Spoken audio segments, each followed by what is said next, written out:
Председатель Якутской городской думы Александр Савинов в преддверии Дня Победы начал свой день с поздравления ветеранов. Петр Федотович Афонский проживает в центре столицы с дочерью. Кроме того, что он ветеран Великой Отечественной войны, он еще и ветеран МВД. Ему 94 года. Он бодр, любит ходить пешком и, единственное, стал плохо слышать.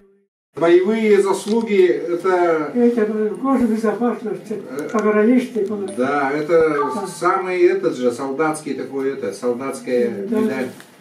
У нас дедушка счастливый. Три внука, одна внучка, правнучка есть еще, третий учится и правнук. Первый класс поступает. Счастливый дедушка и прадедушка.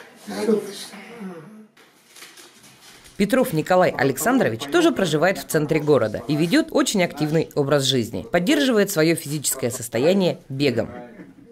Движение – это жизнь. Самое главное – здоровье. Здоровье вам. Да.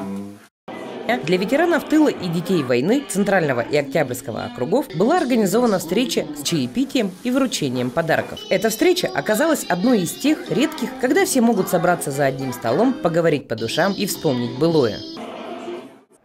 Я более чем уверен о том, что пройдут многие десятилетия и даже столетия, но все последующие поколения будут помнить тот ратный и трудовой подвиг наших дорогих ветеранов.